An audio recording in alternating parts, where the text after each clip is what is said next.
রাসূল সাল্লাল্লাহু আলাইহি সাল্লাম বললেন, গলায় তাবিজ ঝুলানো শিরক। মান তাআল্লাকা তামিমা ফাকাদ আশরাকা।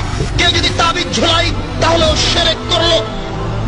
রাসূল সাল্লাল্লাহু আলাইহি সাল্লাম বলেন, মান আতারাফুন ফাসালু ফাসাদাকা বিমা কালা লাম তুকবাল লাহু সালাতুন 40 লাইলা। কেউ যদি কোনো গণকের কাছে যায়, তারপর গণককে কিছু জিজ্ঞাসা করে, আমার টাকা হারিয়ে গেছে দেখেন তো, বা এই জিনিস হয়েছে একটু দেখেন তো, তার বলা কথাকে যদি বিশ্বাস করে, আল্লাহর নবী বলেছেন 40 দিন তার ইবাদত কবুল হবে না। রাসূল সাল্লাল্লাহু আলাইহি ওয়াসাল্লাম বললেন, মান হালাফা লিগাইরিল্লাহ ফাকাদ আশরাকা। কেউ যদি আল্লাহ ব্যতীত অন্যের নামে কসম খায় তাহলে শিরক করলো। কেউ যদি আল্লাহ ব্যতীত অন্যের নামে কসম খায় তাহলে শিরক করলো। কেউ যদি দুই চোখের কসম খায় তাহলেও সে মুশরিক। কেউ যদি মায়ের কসম খায় তাহলেও সে মুশরিক। মায়ের কসম খাওয়া যায় না, কোরআন মাজিদে হাত রেখে কসম খাওয়া যায় না, মসজিদে ঢুকে কসম খাওয়া যায় না, ছেলের মাথায় হাত রেখে কসম খাওয়া যায় না, ছেলের মাথায় হাত রেখে কসম খাওয়া শিরক।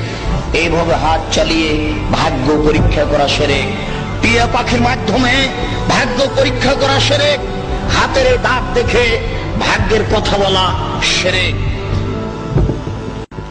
রাত্রে ঘরের আবর্জনা ঝাড়ু দিয়ে বাইরে নিক্ষেপ করা যায় না, এই মন্তব্য শিরক। রাত্রে গাছের ফল পড়া যায় না, এই ধারণা শিরক। রাত্রে মানুষকে বাকি দোকানের জিনিস বাকি বিক্রয় করা যায় না, দেওয়া যায় না, এই ধারণা শিরক। রাত্রে মানুষকে জিনিস কর্জ দেওয়া যায় না, এই ধারণা শিরক। সকালে সকালে দোকানের জিনিস বাকি বিক্রয় করা যায় না, এই ধারণা করা শিরক। অপবিত্র অবস্থায় ঘর ঝাড়ু দেওয়া যায় না।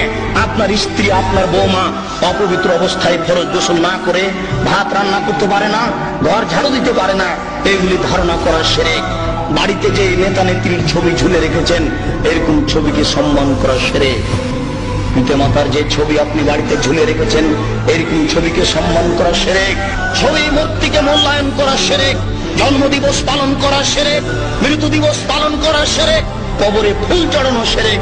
মহান আল্লাহ বলেন, জাল হক এসেছে সত্য, ওয়াজাহাকাল বাতিল চলে গেছে মিথ্যে। ইন্নাল বাতিলা নিশ্চয় মিথ্যে, কানা যাহুকা চিরদিন মিথ্যে।